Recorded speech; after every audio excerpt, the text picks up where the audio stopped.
Hi, everyone. This evening, I'm talking to Gail Schimmel, who is a much published writer, I have discovered. I found it a bit difficult actually getting all the information off of the internet, and it was Qarnita Loxton who eventually upbraided me for not trying hard enough.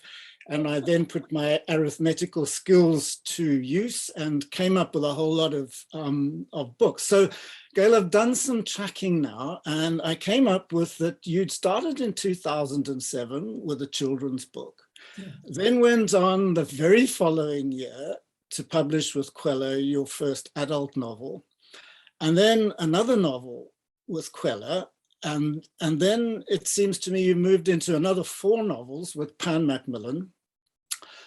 On top of that, you're a lawyer, you're a CEO of, and I've got to get this correct, haven't I, the Advertising Regulatory Board. Excellent, yes. Well, it's notes, you know, handy having the notes on the side. And then you've gone into 2 partnerships, one with Kate Sidley. You should criticize her for not being here, actually. And then there's the quartet that you've done with Qarnita and with Pamela Powers and Amy Heydenrych. And the book has just been published, Chasing Marian. And I guess you've just got a book with Kate published recently too, it seemed to me, looking at your Twitter account.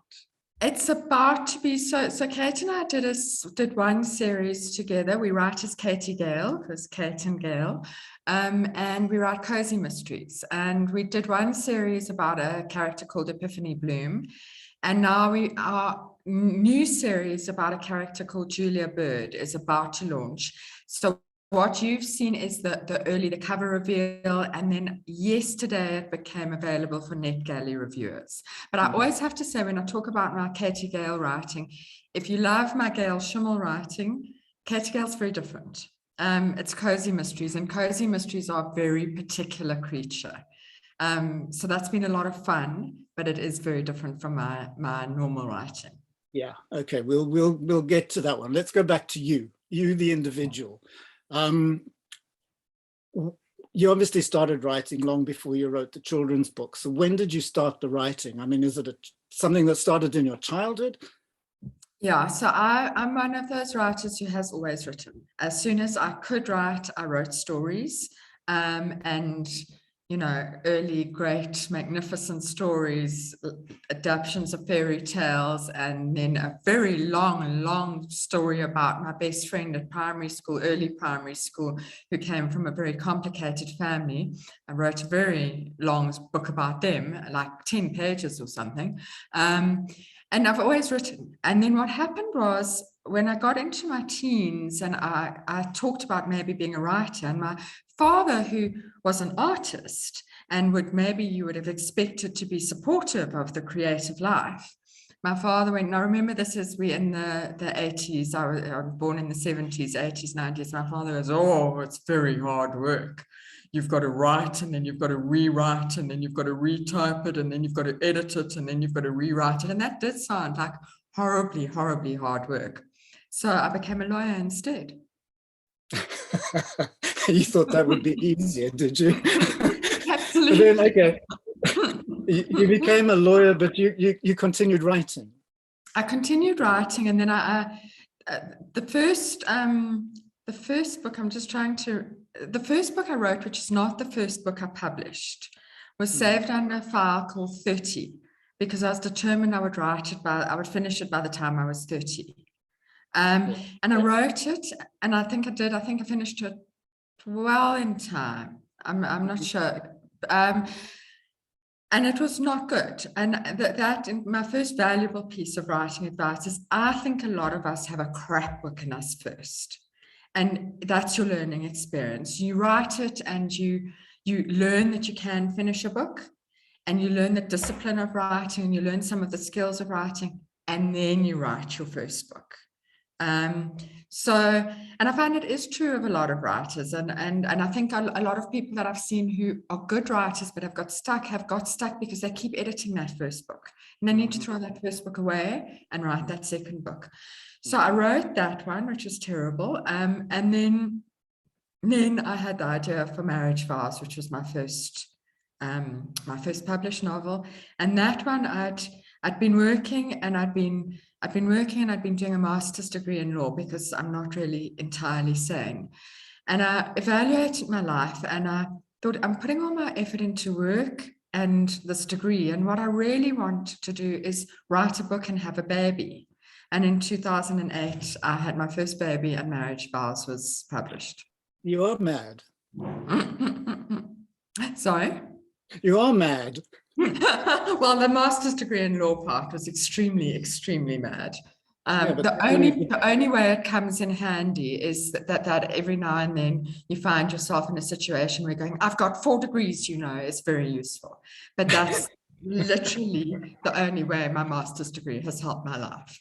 Okay. And when my son was slow to walk, and I could say to the pediatrician, well, I was slow to walk and I've got 4 degrees, So you get by with that. All right. I did. I also think you escaped quite luckily with only 1 bad novel. I mean, I had 5 bad novels before I got published. So 1 is neither here nor there, quite honestly. You don't even count that.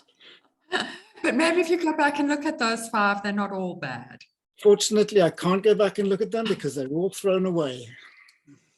Okay. But anyway, you did the first one, and while that was it difficult to get a publisher?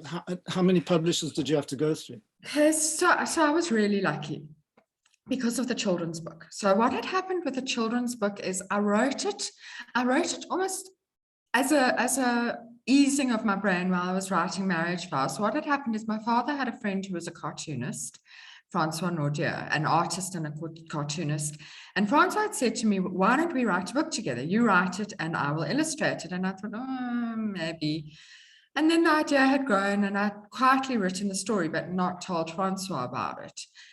And then Francois killed himself. And I do have to be clear at this point that it was not because he thought I hadn't written the book.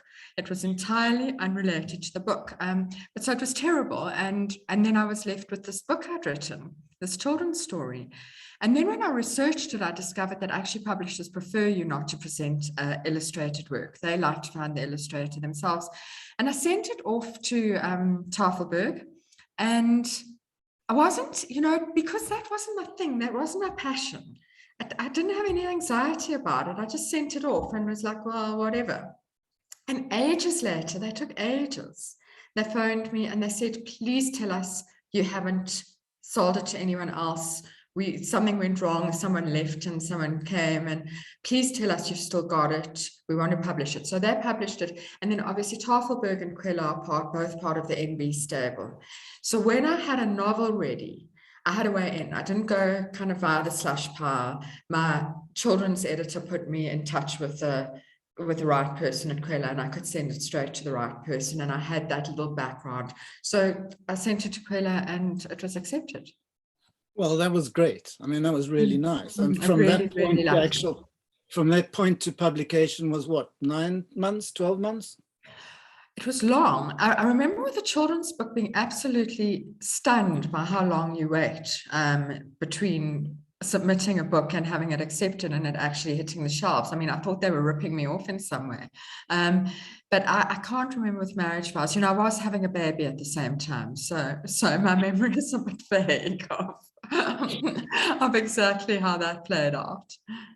But even despite that and the baby, you were still writing because another novel came out shortly after that. There was a pause because adjusting, there was quite a big pause actually. I think the next one was 2013. Because adjusting to having a baby is quite a big adjustment in a writer's life. So I used to write in the evenings. And when you've got a baby, you just go to sleep whenever you can. And in fact, I had that baby. That baby was very difficult to have. That baby took 4 years and cost 100,000 Rand in fertility treatment. And then the next baby came along very easily one night in a glass of wine, and there she was. And that second baby, I was feeding her one morning at 3 a.m. And the idea for my second novel arrived in my head complete and whole, like an egg. The whole thing was there, including the title. It just landed in my head at 3 o'clock in the morning. And so I wrote that one quite driven to write it because I knew it was a good idea, and it had come to me so complete. And it was such fun to write, but writing a second novel is scary. You know, you don't know if you can do it again. And that's also, I think, why throwing that first one away, because then you know you've done it twice. But yeah, and that was whatever happened to the Carly twins. All right, and just before you move on from there, when you get presented with a novel in one go, just like that, you've got to sit down and it takes days and days and days to write. Yes, many. The thing stayed with you for that length of time? So when I say it came to me whole, not every page arrived in my head. But so the way I write, I'm a plotter, not a pantser. I know the premise, I know how the book ends, and I know more or less where I want to be in the middle of the book when I start writing. And so those were the things I knew. I knew that, Whatever Happened to the Carly Twins is a book about a woman who 30 years ago, she had twin babies. She went to the doctor's office and left the babies with the receptionist. And when she came out, the babies are gone and she never sees them again. And now we're 30 years later, and her oldest son's wife stumbles upon a piece of information. So I knew that, and I knew what had happened to the babies. And then I wrote. Okay. And it was quite easy going? I mean, were you stuck, or did it flow day after day? I can't remember that one. I'm sorry. I can talk about recent ones because now I had 2 babies. So, you know, I actually have very little memory of the process of that one, except that it came easily because that story was there and because I really, really believed in that story. Okay.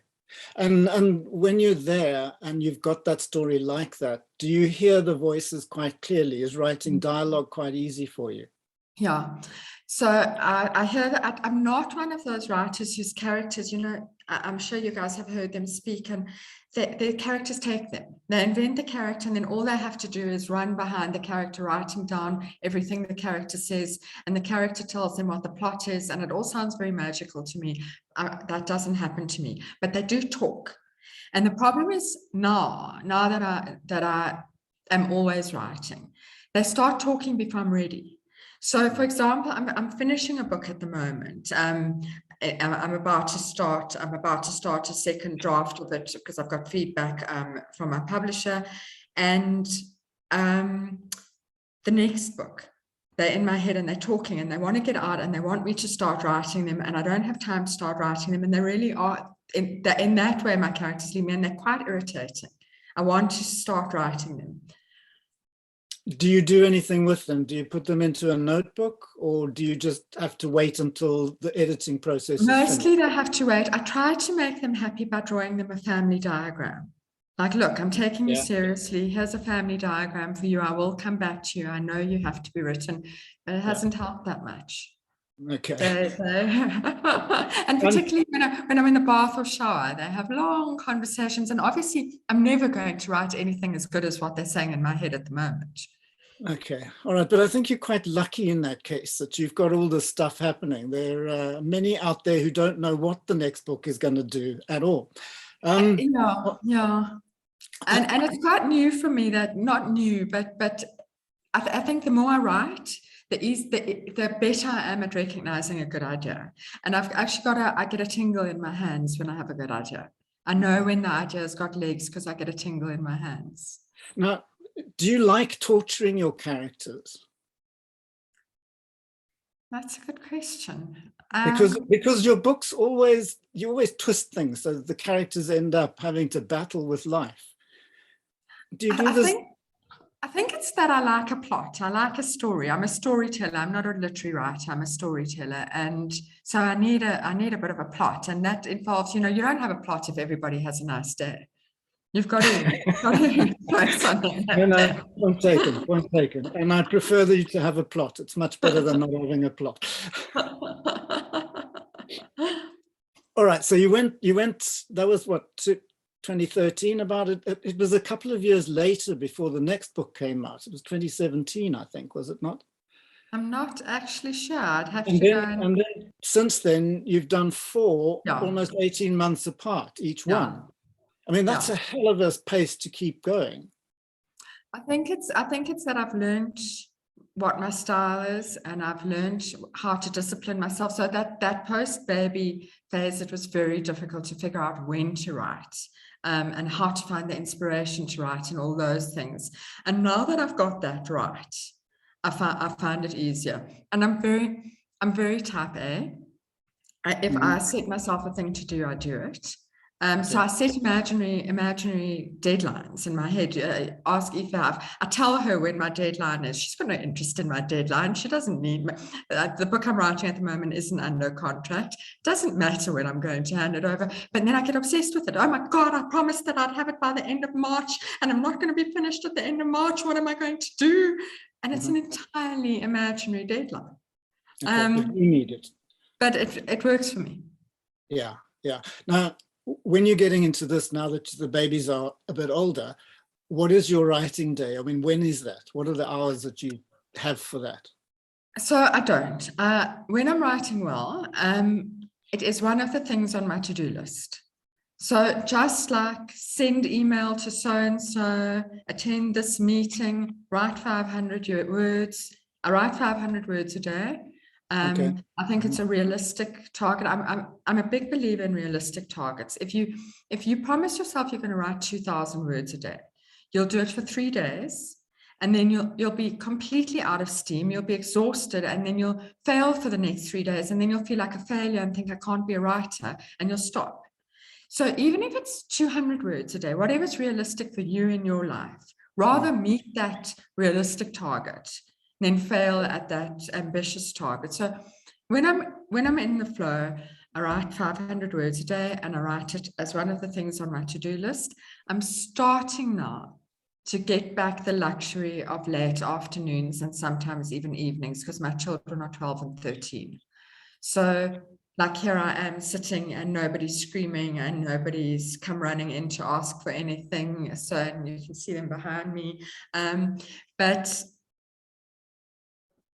yeah, I just do it as another job. And I'm quite outspoken about the fact that I don't believe in a muse. I don't believe in sitting waiting until you're in the zone. When people go, oh, I didn't write today because I wasn't in the zone. There is no zone. Sit down and write. And how long do the 500 words take you? Depends on the day. And now I'm going to say something terrible and contradictory. Depends on whether or not I'm in the zone. But yeah, it can take me 20 minutes. And on a bad day, it can take an hour. Very seldom. I'm quick. Once I'm doing it, once I've sat down and I'm doing it, I do it quickly. And what I try to do, my other big hint, I try to stop while I'm still excited about it. So I know some writers, when they're in the zone that doesn't exist, and they'll sit down and they'll write 5,000 words, and they'll get to the end of the thing that they thought through, and they're so excited. And then the next day when you sit down, you've written all your ideas because you wrote them in those 5,000 crazy words yesterday, and now you don't know what's going to happen next. And you sit staring at the screen wondering what to do. Rather keep that energy, stop at 500 words, because tomorrow you're going to come back to your writing so excited because you still know what's going on and you remember how fun it was yesterday, and you sit down and you write and you enjoy it. And then try and stop when you're into it rather than when you've depleted what's in your head. And do you go back and look at what you wrote the previous day before you start, or do you just start? Insofar as I have a really, really shocking memory, I go back to remind myself where I am, but I don't edit while I write. I seldom edit while I write. I think I do write quite a clean first draft, but it's not because I labor away rewriting sentences instead of writing new words. I try and write new words, and I do believe one of the Anne Pratchett and Lamott talked about the shitty first draft, and I really do believe in the shitty first draft, but often the shitty first draft isn't that shitty. Yeah, okay. Once you got to the end of the first draft, then does that go off to your publisher at that point, or do you put it away for 6 weeks, or what do you do with that? I really believe putting it away for 6 weeks would be an excellent idea, but I don't have that sort of patience to start again the next day. And then I will read through, and then so often by the end you realize that some of the things you thought you were going to do at the beginning haven't come to. So I'll read through and clean up and fix and do where I know I've left a gap in a character. I'll do a second draft usually. And then that's usually enough for me to be ready to send it. And that second draft is not an extremely onerous process, unless I've messed up the plot completely. But so far, touch wood, I haven't had terrible. Sometimes in editing, we pick up that I've made terrible mistakes, but mostly I don't pick it up for the second draft. And do you have an ideal reader during this process? I don't. I think I write maybe for readers like me. But I don't have, I know about that thing where you're supposed to picture your reader. No. I mean, I don't do that. Somebody I can't do that. No, somebody to back you up, to say, no, hang on, Gail, you're missing the plot here at that point. No. So I don't show, I'm a very private writer. I don't even talk about what I'm writing. It's been very difficult for me moving from the South African system where we never under contract with the South African publisher to produce 3 books in 4 years and give them a synopsis of all 3 books before we do it and that sort of thing, to an international situation where you've got to give the synopsis before you write. And I'm like, what? Tell you my story before I write my story down? Are you crazy? But I have learned to do it. It petrified me because I had an experience after Marriage Vows. I had an idea and I was so excited because now I was a published writer and I had an editor and a publisher and I could talk my ideas through and I told them the story.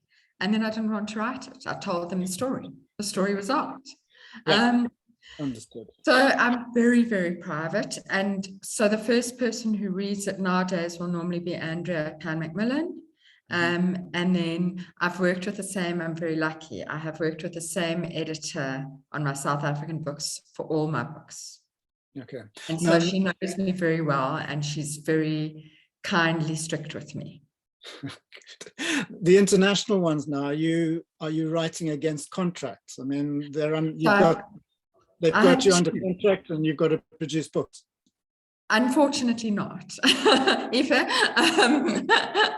So I had we got a 2-book contract. The one was for what was called The Accident Here, which is called The Aftermath Overseas. And then the other one was To Never Tell a Lie, which has just been published. So I'm now out of contract and now I'm that anxious, are they going to want the next one? But Aoife's going to sell it for me and she's going to make me millions and I'm going to They'll want it, don't you worry. All right. No, I mean, I think it's better not to be under contract because I don't think those are sort of stresses that one needs to live with, quite honestly. But don't you think it's motivating? No, I think it's completely the opposite. Do you think so? I've had it once and I vowed after that never to do it again. Really? Yeah. That's interesting. I think that suits, I like deadlines and I really, really like making money out of writing. That's nice. No, I won't dispute that point at all. Oh, okay. At that point, how did you get involved with Kate Sidley? I mean, why, after you've been so successful as a single author, do you want to do a partnership? So it's because I know Kate because, writers in South Africa, we're a small world and we know each other. And actually, I know her. I met Kate Sidley first and because he was very kind to me at my first writers conference when no one was looking after me and he took me under his wing and looked after me. And so Kate and I were a few years ago, we were at a Franschhoek festival. And as I'm sure you know, sometimes one has a few too many drinks at a Franschhoek festival and we were laughing at each other and we agreed that we are probably the funniest people in the world and that what we should really do is write a book together. And normally the next morning that doesn't seem like a very good idea, but we did it. But I do have to say in the process of doing it, Kate is the lead writer. So in terms of writing time, Kate is the one who does more of the grind work at her desks writing it. So we plot together and then Kate writes a certain amount and I will come up behind her like a sweeper and Kate loses characters often, or someone who's just died will be found having tea in the next room. So I'll come and sweep up those things, and then we'll plot the next bit together. And we're actually finishing, we're under a very tight deadline for Monday. And we're finishing the second book of the Julia Bird series, and our plot has gone a bit odd on us. Okay, so you shouldn't even be talking right now. Totally, I should be reading the last 15 pages of that book. Why the decision to write cosies set in England? Totally by mistake, because we know so little about what we were doing. So we came up with the concept of, we wanted, I think I'd just been to a talk by someone who talked about thrillers and mysteries, and that you have to, not with a thriller, with the other thing, not a mystery, with a certain style of that type of writing, your hero must have something special about them. They must have a special quality that makes them able to be the hero. And I thought, what if you had a hero with no special qualities? What if you have someone who's absolutely hapless, who stumbles over things and breaks things and can't hold down a job? And we came up with this idea, let's have a mystery and someone solving a crime who's absolutely hopeless. And Epiphany Bloom is absolutely hopeless. She can't hold down a job. She has a sister who can't get her words right. And we just had fun. I mean, those books are, one of our reviewers said, and for me, it's my favorite one because it sums them up. She said they're bonkers, and they are bonkers. And we just had the most enormous amount of fun writing it. And then when we submitted it, they went, oh, it's a cozy mystery. And we're like, of course it is. Of course it is. That's what we're meant to do. Okay. And then you just kept on with these things. Now, how long does it take you to write one of these? So we got a 3-book contract, which is very motivating to finish them. So we published by someone called Bookatcher, who are a digital platform, and their whole model of business is that they publish in these genres where you have a thing called whale readers who read the entire series quickly. So they need you to churn these out. And Kate and I we plan never to do it again, but we can write a book in 3 months. And that book is how long? 60,000 words. Yeah. And you can do that in 3 months. Kate's fast and productive. I don't know if I could do that. Certainly not with my day job. I mean, that's 1,500 words a day. So it's doable, but it's hard. It's not doable.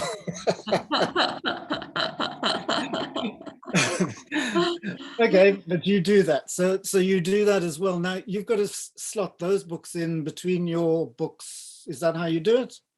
I do them all at the same time because it's a very different process. Because when I'm writing my own books, is a very deeply creative process for me, and it's a very alone process. It's a very introverted process, and I love it. And then the Kate thing is more fun and more working together. And I have to say, I never thought I would like that. I'm not a team player. I'm very much an introvert, and I really hate being told what to do. So I would never have imagined that this thing that I do for pleasure, I would want to do with someone else. And then it's enormous fun, and you bounce off each other's creativity. And that with both the Kate experience and then with the Chasing Marian experience, I've learned how enriching working together can be when you're working with the right people. Okay. It's not like a school project. All right. Do you shout at one another? Do you argue? Do you walk away in a huff? Never. The worst thing that can happen to me is Kate goes like this. I don't know if you know Kate well, and she's quite a reserved, controlled person. And Kate will go, we'll put that on the back burner, shall we? And that means your idea was awful. We are not using that. Over my dead body are we using that? But we'll put that on the back burner, shall we? Okay. And that's as close as we come to a conflict. And then I don't even fight. I know I'm on the back burner. I mustn't think about it. So no swear words, nothing. No swear words, nothing. No, never. Not as well in our writing occasionally in the Chasing Marian. Yes, you can't write a book. We'll get to that. Now, The Chasing Marian, because this is even more interesting. If you didn't want to do a duo, why do you go in with 3 other writers? But I'm sure you've told the story a million times in the last 2 weeks about how this book came to be, but could you repeat it? And I love repeating it because I love the story. So what happened is Marian Keyes was coming to Franschhoek and Kingsmead. And we were very, very excited. The 4 of us all love Marian Keyes and are all inspired by her. And we had various levels of involvement. So I had thrown myself headfirst at the organizer of Kingsmead and said, you have got to get me onto a panel with her. And I was going to be interviewing her. And I was so excited, and we follow each other on Twitter, and I'd messaged her on Twitter and said, I'm going to be interviewing you. And she'd said how lovely and been marvelous about it. And then COVID came along and everything was cancelled. And Marian Keyes now wasn't going to be our best friend, and we didn't know what to do about it. And I mean, obviously what you do is you write a book together. I mean, what else are you going to do about it? So somehow the others say that I told them we would be doing this. I'm called the head girl in the group. And they said that I told them and did not give them a choice that we would be doing this. So I believe it was a much gentler, shared process that we agreed we would write a book together. Mm-hmm. And it was our lockdown project. And the way we did it is we came up with a basic premise that we would have 4 characters and we would each write one. And these 4 people would all be people who were desperate to meet Marian Keyes. And why were they desperate and what was going to happen? And that was as far as our plotting went. And we'd write our character, and you were allowed to put the other person's character in trouble, and then hand our chapter on, and then the next one would write the next, and you had a week to do each chapter. So on Sunday night, you'd get on Sunday night, you'd get the latest chapter. If it was your turn to write, you'd have the week to write your next. Qarnita wrote hers all on a Sunday in a panic. She'd spend the first half of the week not sleeping, and the second half of the week thinking she was going to have to tell us that she wasn't going to do this anymore. And then on Sunday, she'd write them. And her writing is beautiful. And it was fun, and it was lovely, and we did not have one single moment's conflict. Listen, Qarnita was a little bit upset when we tried to have her character sex trafficked, but she just wrote herself out of that corner. It was just the most remarkable experience. And then we got to the end of it, and we thought, well, should we try and get this published? Now, there are 4 of us, and all 4 of us have got different publishing relationships and etc. And I thought that might lead to the first fight. But again, my head girl card came into being, but there was general consensus. Our first choice was Pat Macmillan, and we approached them, and luckily they loved it. And then we messaged Marian, and we said, we've written a book about you. Maybe we should let you read it because, you know, it is about you. And she came back and she was magnificent. She was like, oh, I'm so honored. Of course, I'd love to read it. That's magnificent. And then we were like, oh shit, Marian Keyes is going to read our writing. This is a once in a lifetime opportunity. We can't send her this rubbish we've written. We've got to get it edited first. And then we backed off. Marian, we're not going to send it to you yet. We're going to let the editor get at it first. And we had it edited, and then we sent it to Marian. So because we already had the publishing deal with Pat Macmillan, so we went through the edit process, and then we had Pat Macmillan send it to Marian so that she'd know we're not a group of lunatics. And they sent it at the beginning of December, and they sent it with an email saying to her, please, could you give us feedback by the 10th of January? And on our group WhatsApp, we did a lot of telling each other, you know, we mustn't expect her to get back to us really soon, and she might not get back to us at all. She might just ignore it. She's a busy woman. And, you know, we mustn't get our hopes up. And we went to bed that night having told each other we must be calm and not get our hopes up. I had a direct message on my phone on Twitter the next morning from Marian Keyes. She'd read it overnight and she loved it. So that's the story of Chasing Marian. How did you feel when you got that? I still get teary thinking about it. Like I still get a shiver down my spine and get teary thinking about it. It was one of the most amazing experiences. And she didn't just go, very nice. I've got this long, effusive message of how much she loved it. And then she has been just amazingly supportive. She has been phenomenal in her support of this book. Okay.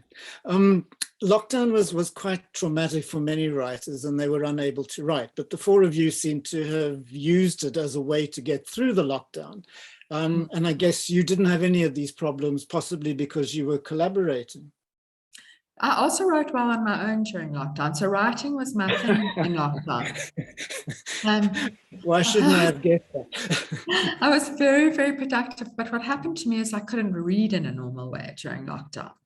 So I've never read fantasy in my life. And suddenly during lockdown, I started reading fantasy because I couldn't deal with anything even slightly realistic.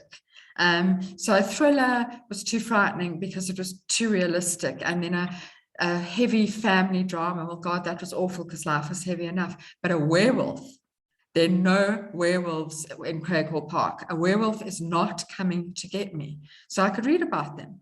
And I got completely into fantasy. So my reading went very peculiar and not excellent literary fantasy, like absolute rubbish. But it got me through lockdown and I enjoyed it thoroughly. But writing, I can't explain it, but it really, I wrote Never Tell a Lie. I wrote, Kate and I think wrote 2 books and we wrote The Chasing Marian. Writing was the one thing I could still do. I'm just amazed. I mean, it's at least 60,000 Chasing Marian, isn't it? I think it's around 60,000. And so how many months was that? Well, that was because we wrote a chapter a week. You could work it out exactly. You could look at how many chapters it is, which I'm not sure. I'm just seeing if I've got a copy lying around. I don't think I do. It's however many chapters they're divided. That's how many weeks it took. So it was a very, it was frustrating in a way because it couldn't move faster than that. We you were dictated by that setup of what we were doing. But it was also a very disciplined way to write. Mm-hmm. And did you deliberately try to make the life of the next writer as difficult as possible? We tried to throw small curveballs at each other, but also, we each had our own plot because each character has their own story arc. Yeah. And that would be the thing that we were mostly interested in writing our character. So it would be more about our character story arc, except when we tried to have Qarnita sex trafficked. But then we'd throw in a bit of a curveball at the end, and put the other one in a fun position.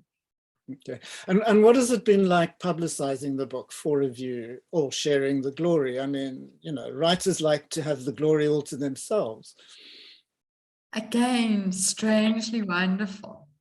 Well, first of all, we're getting more glory because everyone's interested in this. So we're more of a thing. It's like our launch was the best fun. We had matching t-shirts and we had the best fun. It was amazing. And it was more of an event than a single launch would ever be. It was just, and we have so much fun when we're together. The 4 of us have so much fun that we can't help. But when we do a thing for the book together, and we don't do enough because Qarnita's in Cape Town and the rest of us in Joburg, but we will inevitably have fun.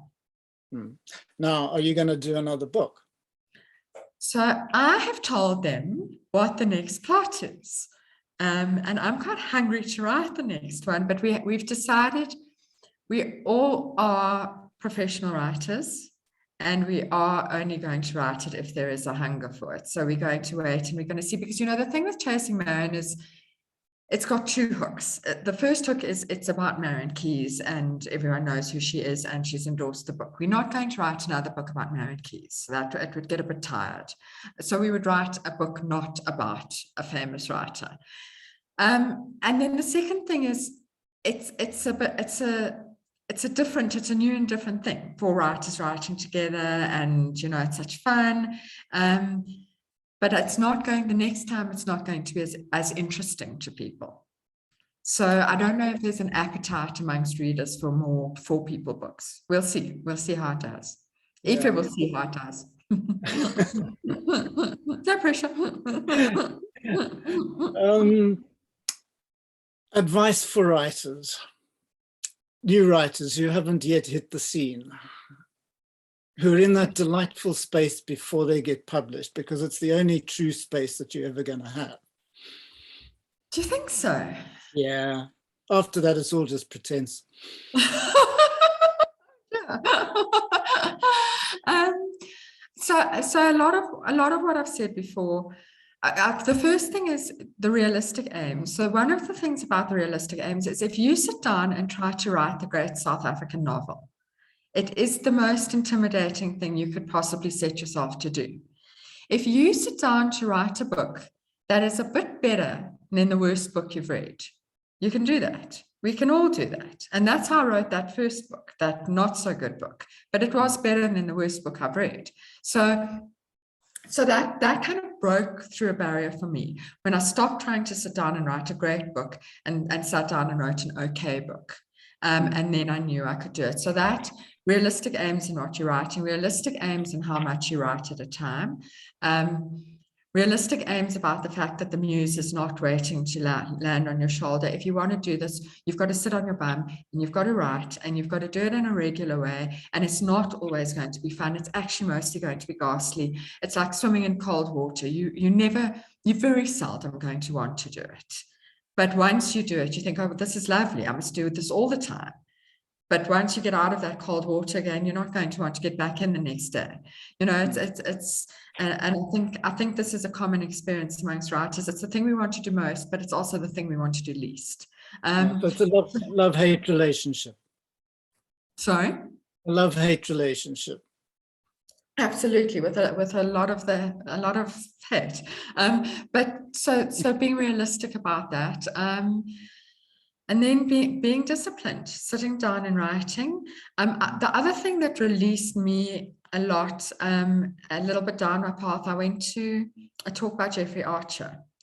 And he talked about that you have literary writers who write beautiful sentences and win Booker Prizes, and you have storytellers. And occasionally the two things overlap. Occasionally you have a beautiful storyteller, but most writers are one thing or the other. And he said, I'm a storyteller. I know my sentences aren't beautiful. And it kind of freed me. I was like, I'm a storyteller too. I don't write beautiful sentences. It's very seldom you're going to stop and marvel at the elegance of my words. And if you do, please send me an email and tell me what sentence it was, because I'd love to know about it. But I hope you will always find it difficult to stop at the end of the chapter, and you will want to go on to the next chapter. And that freed me, giving myself that, stop worrying about the beauty of your sentences, tell your story. I'm trying to think, I can't say it enough, to sit down and write. You meet so many people who say, I'll write a book one day. And most of them don't, and they've probably got a wonderful idea. They probably have an idea that's better than any idea I've ever had, but they're not going to sit down and write it. Yeah. And that's the difference between a writer and not a writer. A writer sits down and writes. Good. As far as reviews are concerned, because once you've written a book, you're out there for everybody to take pot shots at. How have you handled that? Have you had good reviews always, or have you had the bad stuff too? So also within South Africa, I've had mostly good reviews. I've had an occasional with a little nasty dig. There was something terrible recently. One of my plot points was a damn squid. I was very upset by that. But everyone else felt it was a wonderful review. I obviously saw that one line saying damn squid. Everyone else saw all the other lines going wonderful book, marvelous. And I was like, but then there's Amazon and Goodreads. Mm-hmm. And oh my God, can they break you? And you tell yourself you're not going to look, and you're not going to look at those 1-star reviews, because every single writer gets them. And often they're by lunatics, but you look, and it's terrible. So you're still reading your reviews? Yeah, I've got to say, yeah. every now and then I'm bored of an evening and I wander off to Amazon and I see what new reviews there are, because obviously they're all going to be 5-star and it's going to make me feel nice.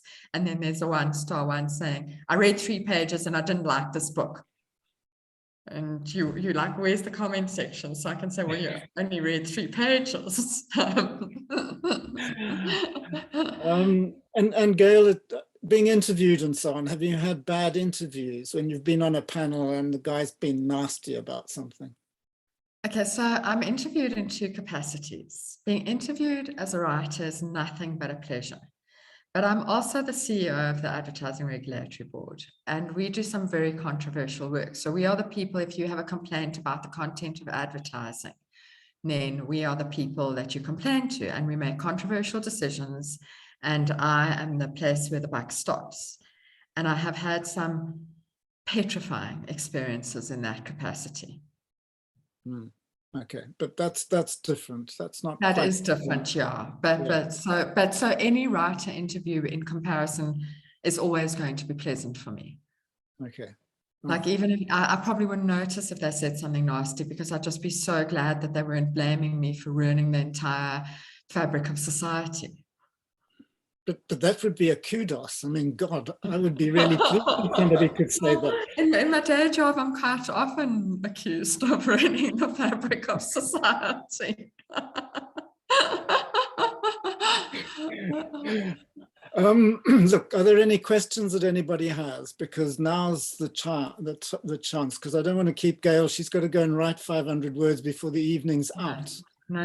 I'm done for the day. I have to tell you, because as we were all logging on and I was seeing names, can I tell you about Michelle? You can. Michelle's my biggest fan. Michelle, do you want to tell him? She's obviously kept her name there and gone off to have supper. I think she has. I think that's exactly Michelle, what Michelle is one of the stalwarts of the masterclass. So are you about to reveal her? I'm about to reveal that once I went to do a book talk somewhere and Michelle was there and she screamed with happiness when she saw me. It's the high point of my writing career. The high point. And when my children say to me, Mommy, are you a little bit famous? I go, well, once there was this woman. And it's Michelle. Okay. Yeah, she gets very enthusiastic, which is really nice. It was, like I said, the high point. I'm waiting for other people to scream on sight of me, but so far not so good. Okay. Nobody's come up to you and said, are you the famous writer yet?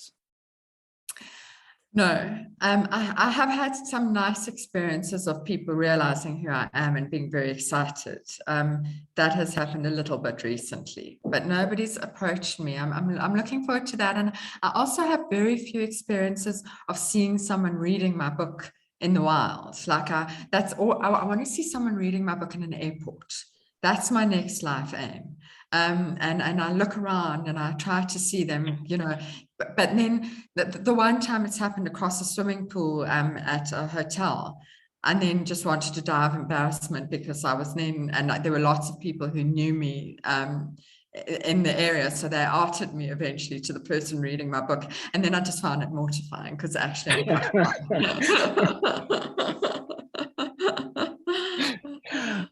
Okay. I think we'll call it an evening, and thank you very much for the time that you've given us. It's been really nice, and I'm just so pleased you've had such a really good, positive writing life thus far. I mean, it's really nice. You know what? I think it's very much linked to it not being my day job.